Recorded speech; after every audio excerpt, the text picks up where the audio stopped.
কে তুমি? এখানে একটা দরকারি প্রজেক্ট নিয়ে আলোচনা চলছে। তোমাকে এখানে ঢোকার পারমিশন কে দিল? সিকিউরিটি? সিকিউরিটি? তুমি আমাকে চিনতে পারছো না? আমি তোমার বউ মাহি। মাহি? তুমি এতদিন কোথায় ছিলা? না না, তুমি আমার মাহি না, তুমি মিথ্যা কথা বলছো। তুমি আমাকে ভালো করে দেখো, আমি তোমার মাহি। হ্যাঁ, সেই চোখ, সেই মুখ। এতদিন তুমি কোথায় ছিলা? জানো কতদিন আমি খাইনি, ঘুমাইনি। তুমি আমাকে আগের মতো ভালোবাসবে তো? কেন বাসবো না? না না, আমি ইঞ্জেকশন নেবো না, আমি ইঞ্জেকশন নেবো না। ইঞ্জেকশন না নিলে কিভাবে সুস্থ হবে?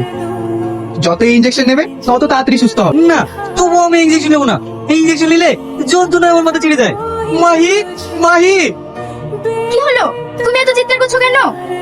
ডাক্তার বাবু, আমি যদি আপনার মেয়ে হতাম, পারতেন বাবা হয়ে মেয়ের জীবনটা এইভাবে শেষ করে দিতে? মারে, তোর মতোই আমার একটা মেয়ে ছিল। আজ বেঁচে থাকলে হয়তো তোর সমানই হতো। কথা দিলাম, আজ থেকে তুই আমার মেয়ে। শাহিনকে কোনোদিন আর বিষ ইঞ্জেকশন দেবো না। আজ থেকে শাহিনের চিকিৎসা আমি করবো। এমন ইঞ্জেকশন দেবো, শাহিন খুব তাড়াতাড়ি সুস্থ হয়ে যাবে। আপনার এই উপকারের কথা আমি কোনোদিন ভুলবো না। তোরা সুখী হয়েছিলে মা?